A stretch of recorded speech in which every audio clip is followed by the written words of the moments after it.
Hey everyone, it's Iggy, and today I'm going to prove that I can't do two things at once, like talk and make a video. But more importantly, I'm going to show you how to paint hair in Photoshop using the speckled brushes from an upcoming set I have that's a hair resource.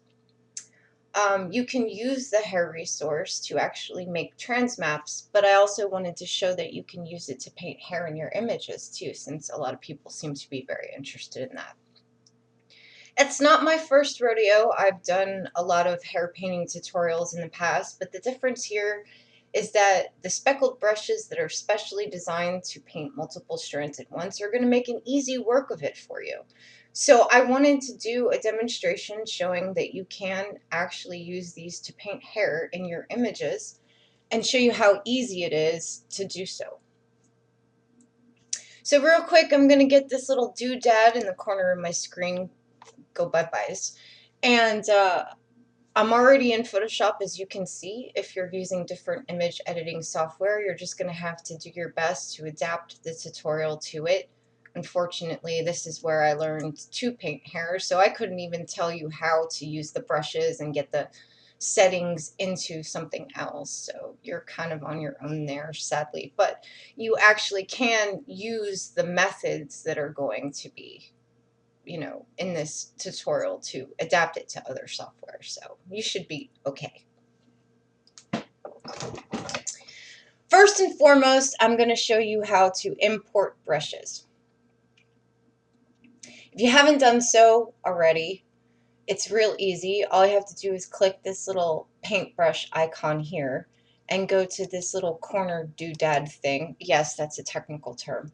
And you'll see like all the brushes that you have here. I don't have very many loaded for the tutorial. I wanted to make it simple, so I kind of deleted everything out of my brush palette. But so all I have here are the default soft and hard brushes that come with Photoshop, and everyone will have these, and I will be using the hard one for the tutorial a little bit later, but just to kind of give you a heads up there. So what you're going to do is you're going to click this little cog icon up in the corner, and you're going to go to load brushes, and then you're going to browse to where the brushes in my set are, and you'll see speckled brushes here. So I'm going to go ahead and double click them, and you see that 20 of them load right here. Now these all do different things, so I want to kind of demonstrate for you real quick exactly what they do, and I'm going to change my color here. You can see that they're made up of tiny little dots, and each of these dots is going to be like a strand. So to kind of show you, some of them are thicker and some of them are really thick, and some of them are not as thick. They're more strandy, and some of them are even strandier than that. They all do different things, so after the tutorial, or even before the tutorial, if you want to come in here and kind of load them up and try them out and see what they do, that would be cool too, because this is all going to come down to personal preference. Maybe you like to use the big thick ones. I tend to use these strandy ones more than anything though, because I think that they just suit me better. But what you're going to use is entirely up to you. You can use any of these brushes to paint hair. You can try them all. You can have a little fun with it. Okay, so another thing that I want to mention is that I'm using a Wacom tablet, and you probably do want to have one enabled. For one, it's going to make hair painting easier on you, because painting a lot of strands with a mouse is kind of sucky, But also, I use shape dynamics in certain settings, and without a tablet in Photoshop, you can't use them. And let me demonstrate what I mean by shape dynamics. This is my shape dynamics button right here. I'm going to turn it off for a minute.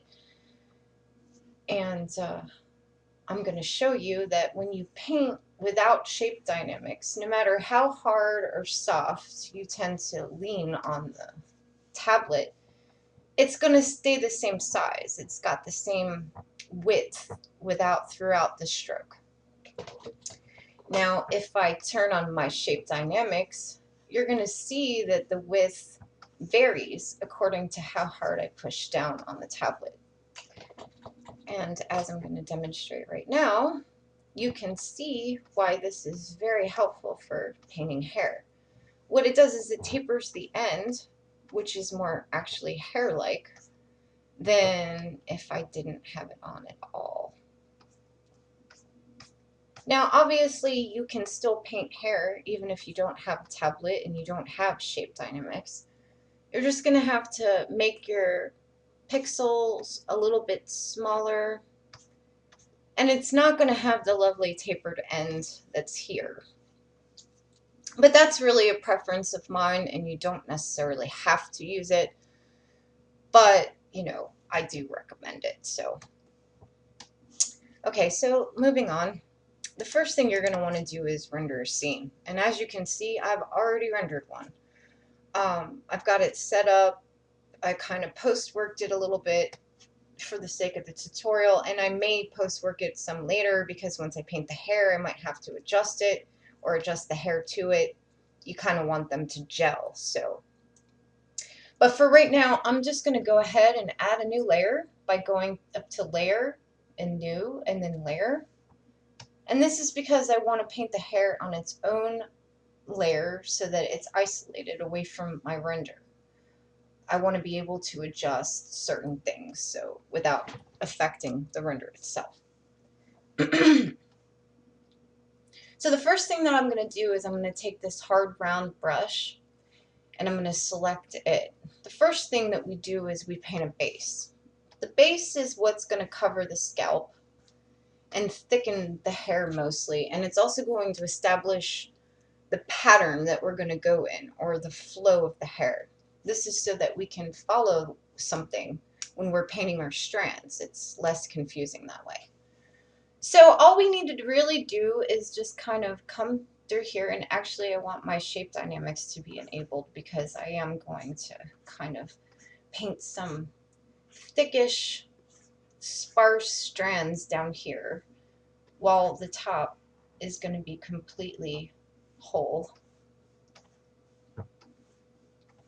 And because I've done this tutorial about 20 times already, I already know how I'm going to make this hair go, and I'm going to make her hold it like so. Like she's kind of playing with it a little bit.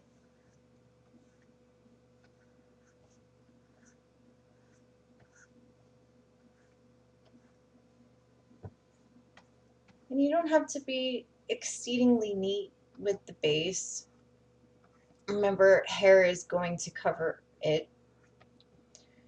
And you can always fix any mistakes that you have later on. I'm going to go ahead and make this a little wider.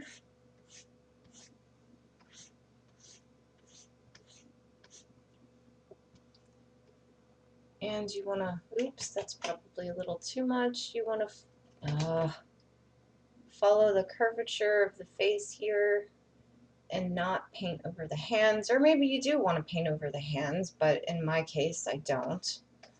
So I'm going to avoid the hand like the plague. And probably actually erase a little bit because it looks like I was a little teeny bit sloppy. It's alright, no big deal.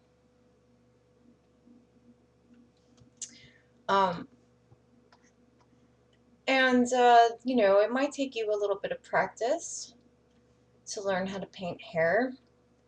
The first time I painted hair, it looked like a hot mess. But, you know, I was dedicated to learning how to paint it, and I stuck with it. And as long as you stick with it, you will learn too. Practice, practice, practice. It's the key to anything in life, I suppose.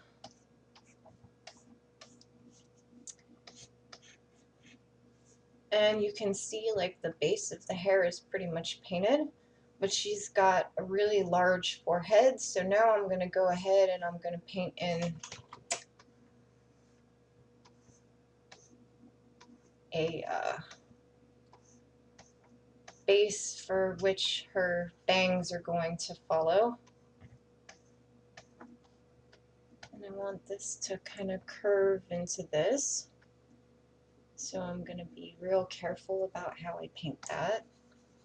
And I'm going to go ahead and fill this all in black.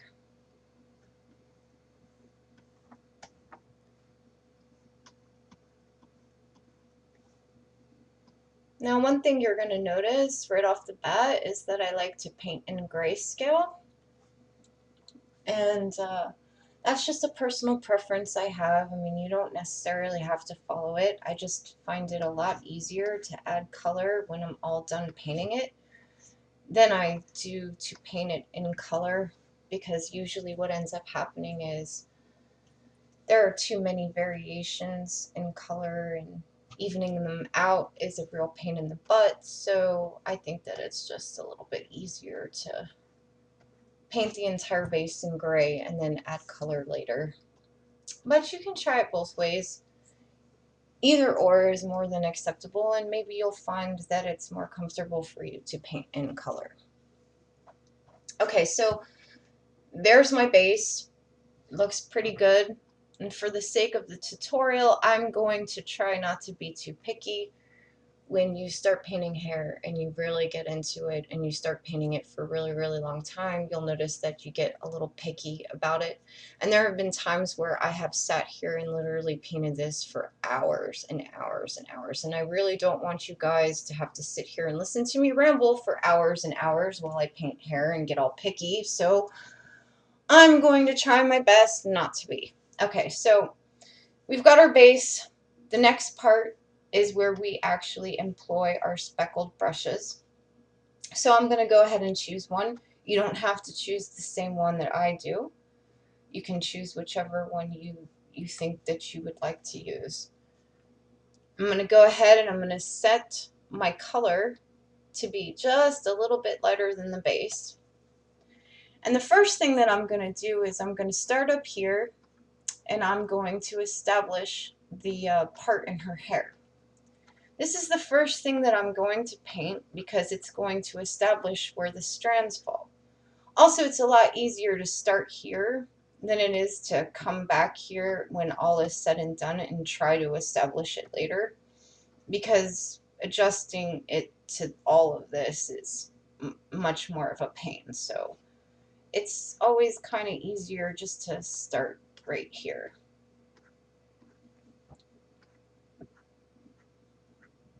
And it doesn't have to be perfect. You just want some lines to kind of give you a basis to go from.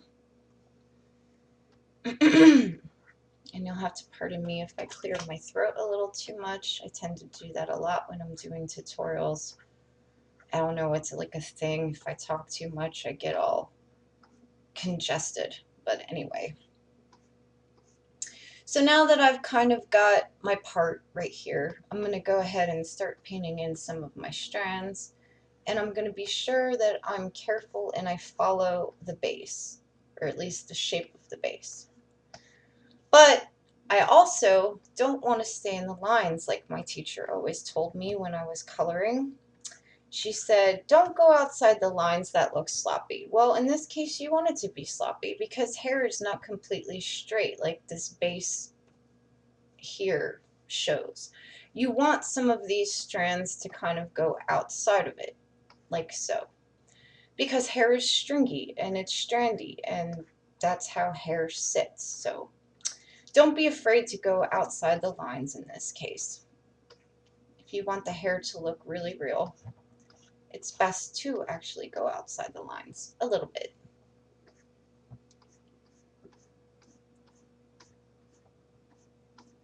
So I'm just going to go and make my little strands, happy strands, like happy trees in 50 Shades of Grey. And I'm just going to keep following my established base to keep with my current hairstyle here.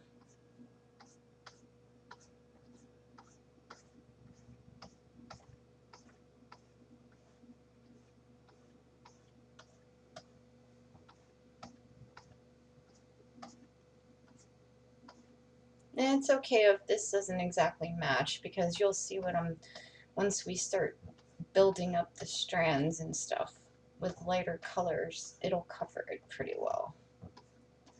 So you can see that this is not necessarily correlating too well with the strands in the hairline, but that's okay. It won't show when we're all done anyway.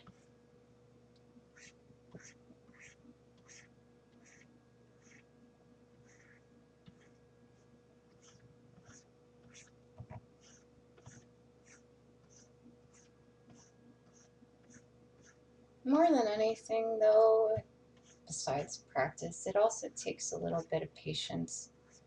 I mean, you might find that you just automatically get it, and your first hair painting session is brilliant. That's not how it happened with me, though. It took me years and years of constant practicing and constant dedication to it to kind of perfect it. And also, every time you paint hair, it will change. I like to change it up and do it differently every time. And some of those times have been very successful, other times not so much, but it's part of the game. So, there. I think that's actually pretty good for the base. So we've actually got our first base. We're going to go ahead and lighten this one more time. Actually, probably twice more. And we're going to do the same thing again, covering pretty much everything that we just painted. Well, somewhat, not completely.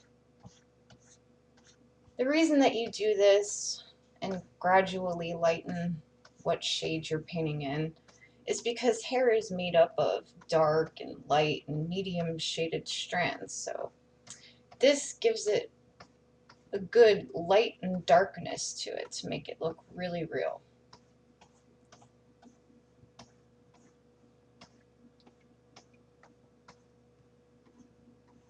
Oops. And if you don't like something, you can always undo it. I do that a lot. I'm going to try to limit it for this tutorial because, like I said, I tend to get really picky and we'll be sitting here for hours. And I'm pretty sure nobody wants to do that.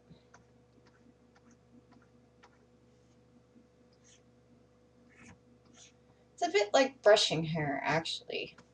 And just pretend like you're brushing her hair and you're following it down. Okay, so there's our second base. Now we're going to go for our third, and we're going to make this one really light. But we're not going to cover the entirety of the hair. This time we're just going to kind of dab it in certain places, so to speak. You'll see what I mean. And we want to frame her face a little bit. Maybe we paint some random strands here.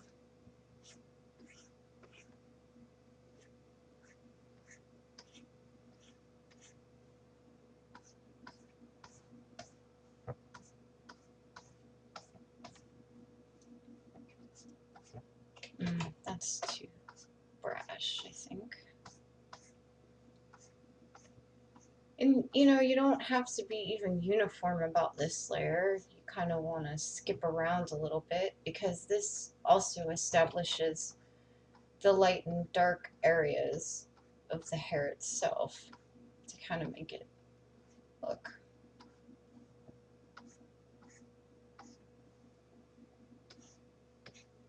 Oops. A little more variegated.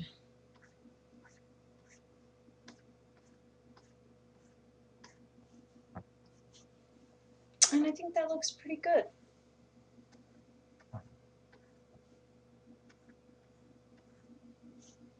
Yeah.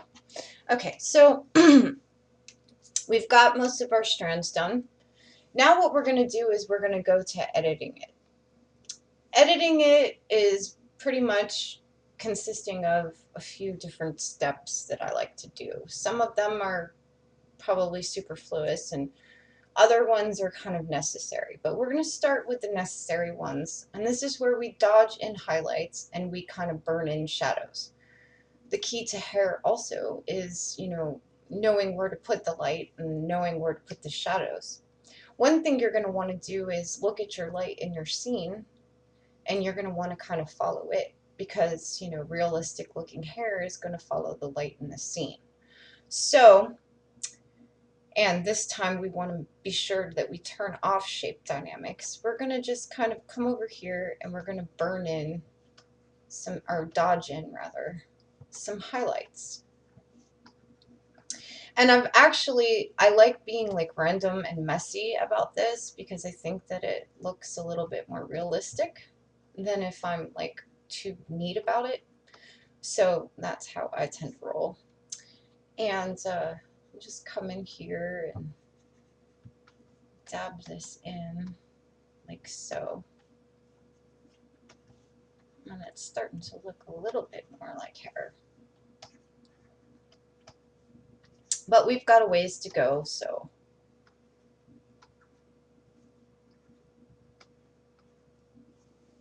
Okay, I think that's bright enough. Now we're going to do the same thing, and this time we're going to use the burn tool. And also note that there are ranges for each, the dodge and the burn tool. I tend to stick to highlights for both of them, but you can try the other ranges to see if you like their effect too. And the first thing we're going to do is we're going to kind of darken up that hairline right here, the part in her hair, because this is where shadow is going to naturally occur, for one. And then we're going to kind of come over here, and over here in the side here, this is going to be kind of darkish, because, light will hit the hair that's, sticking out more than. And you can actually also add in like some variegation and some stripes and stuff to kind of really make it come to life a little bit. And like I said, don't be afraid to kind of mess with the range up here, because you can get some neat effects. I tend to stick with, like I said, just the highlights and stuff, but that doesn't mean you have to. And I think that looks pretty good. That's too dark. Okay, so the next thing we're going to do is we're actually going to adjust our brightness and our contrast. There are two modes here. There's a legacy mode, which I think they introduced in CS5. Maybe it was CS3. I don't really remember, but basically their old, the legacy is their old method of doing brightness and contrast, which it completely does it differently than the new one. But basically what you want to do is you kind of want to adjust this a little bit so it's not as bright. I mean, you can see here that that's pretty bright, especially for the image. So I'm just going to come in here and I'm going to adjust that like so. And at this point, I'm going to show you how to add color if you followed me and actually painted this in grayscale. I'm probably just going to make her hair like a brownish.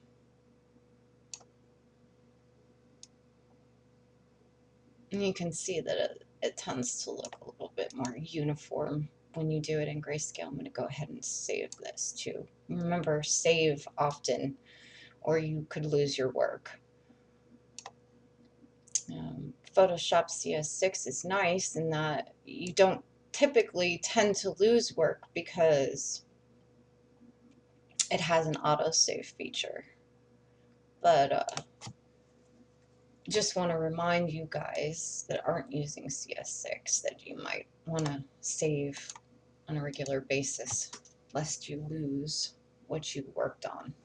Okay, so I think that's pretty good, but I think that I'm probably going to be a little picky, about this and go ahead and dodge in some more highlights. And once again, this time I'm really going to follow the light in the scene. And maybe just a little bit over here.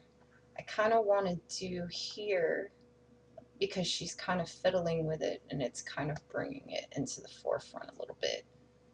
So I'm gonna kind of diddle with that. I want to get this strand right here,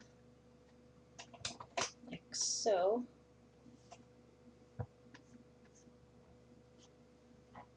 And that looks pretty good. Other than the fact that she's mulatto with white girl hair, but whatever. I don't care. Anyway, let me see. Do I want to darken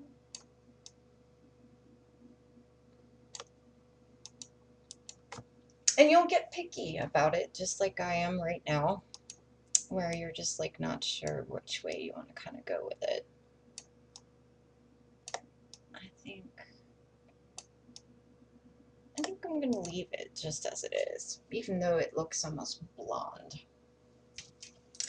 Okay, so the next step, I might adjust it again later, but the next step is, in my main promo, you'll notice that there are a lot of flyaway strands. And this is what really makes hair look realistic, because hair is not perfectly smooth, it's not perfectly stationary.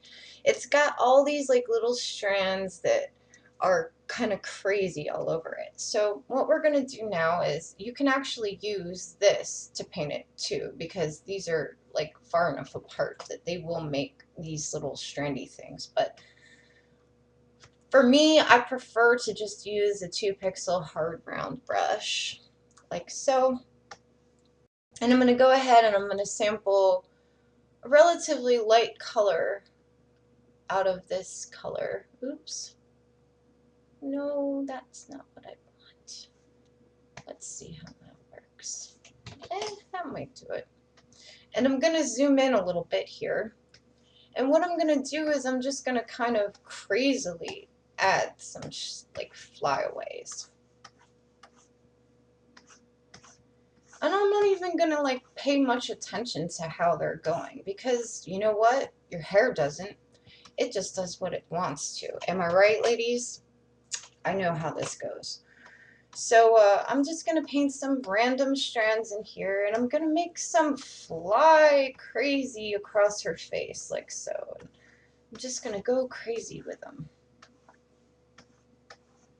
And the more you add and the more crazy it looks, the more real it looks, actually, funny enough.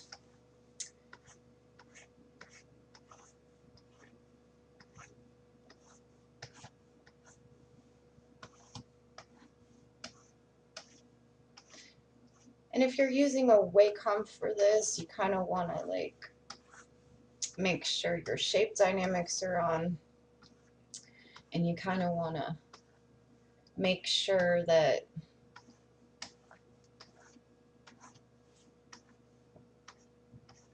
you're painting light and dark. Usually, sometimes you can also paint this layer on its own layer. I didn't for this, not a big deal though.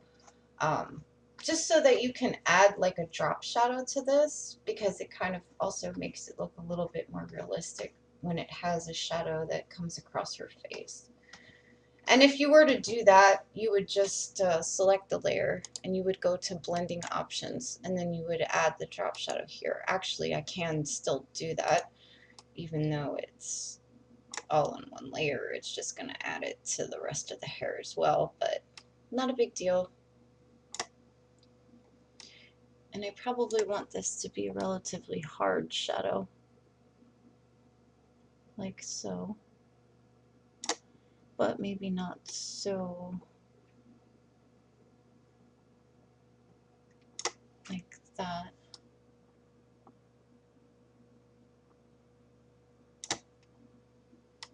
And I'm going to come up here, add some more coverage here so that you don't see the base as much.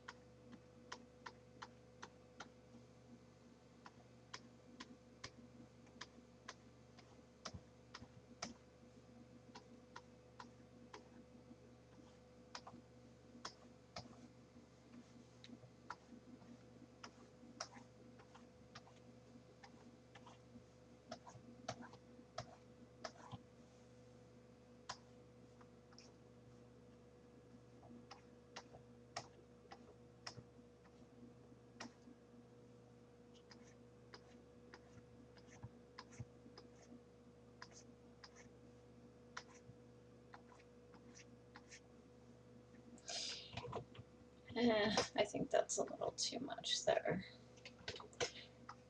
And you can add some flyaways back here. You want these to be relatively light though, not too much. I don't like them on that side. Oops, that one's too brash.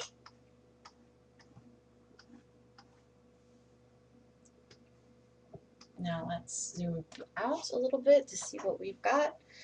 And yeah, that looks pretty good. Okay, so the next step I'm going to show you is kind of optional.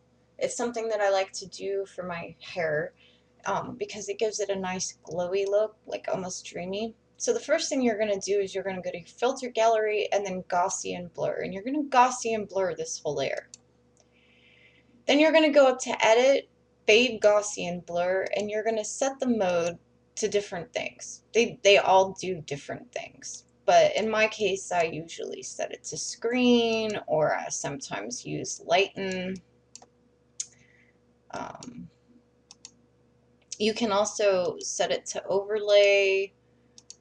You can set it to soft light. They all do different things, so you can play around with it later and see what you like. But for this, I'm going to set it to screen. It just gives it a kind of nice glowy look to it, kind of dreamy almost. And I will actually do this to the render too when I'm done, but I'm still kind of tweaking here, so seeing what I want to do here. She has very blondie hair. So again, since this is really lit over here, I'm going to come back over here and dodge some more in. I kind of want that to be really bright. And you might actually want to like try out the different modes of the different ranges and stuff. I'm not going to use that, but for argument's sake, I just wanted to kind of show you that it is there. And they do different things, and you might actually like how they look better. So, and I think that looks pretty good. And you might decide you want to add in some more shadows back here, because that's, you know, kind of more shaded.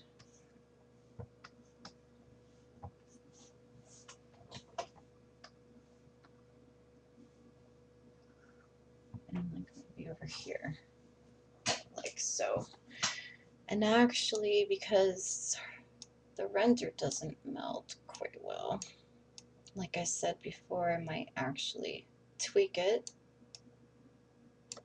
Let's change up the color balance.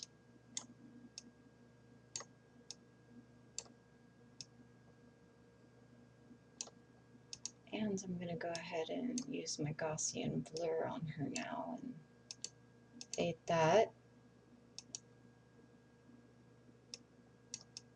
Kind of gives her a nice glowy look.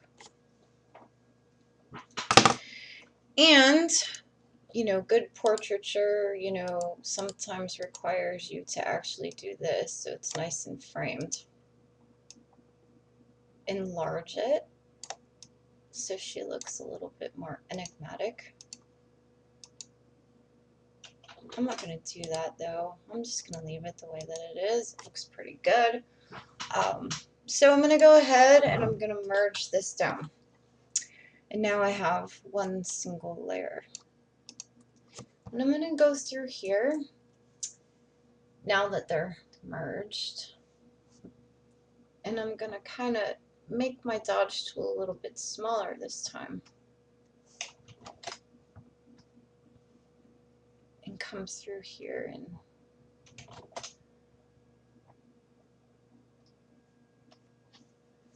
highlight certain strands.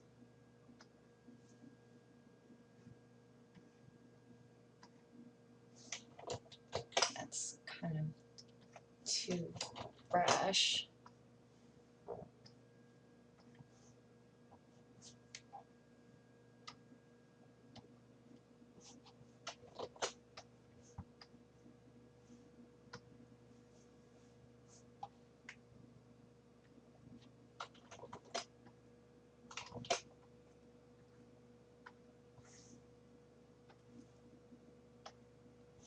And then I'm going to do that same thing with the blur one more time. And this is with them together. Whoa, too much. This kind of makes them a little bit more blendy. And you might actually want to change the contrast. Actually, I don't think I want to change the contrast too much. Then you can tweak the color balance if you like to match whatever scene you're using. I'm just going to go ahead and leave it though, because I think I kind of like it like that. One other thing that I like to do, and this is more of a post-work thing than necessarily a hair thing, is I like to add a blur. Now, if you're using Photoshop CS6, you actually have new tools that will give you a DOF. Well, it's sort of a DOF. It's not exactly a depth of field per se, because it's not really blurring out the background. It's kind of it's called a tilt blur, basically. Well, what it does is it kind of brings the character a little bit more into focus and some of her hair kind of out of focus, so that, you know, you're more noticing it's giving her the focal point more than the hair itself. And you can tweak the blur here. Maybe it's just a little bit too blurry.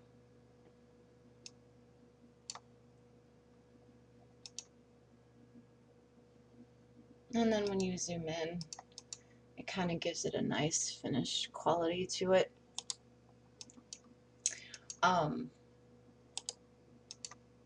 You know, I mean, that's a preference, though. I mean, you don't have to do that. Oops, actually, I'm resizing that wrong. If you hold shift, you can scale this up on all sides. I actually just figured that out. Well, Anne told me. All this time I hadn't done that, and I was trying to resize everything. And that looks actually pretty good.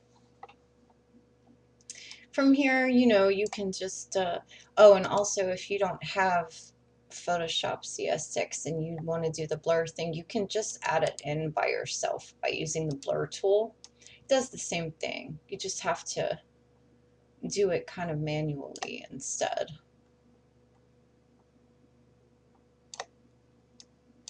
Like so.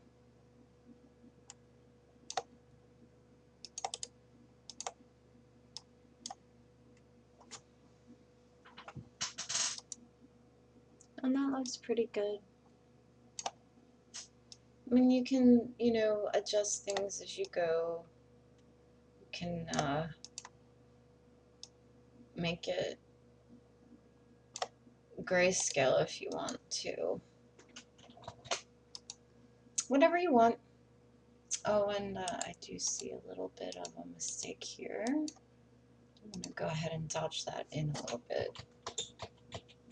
Not quite like that. Just make that a little bit.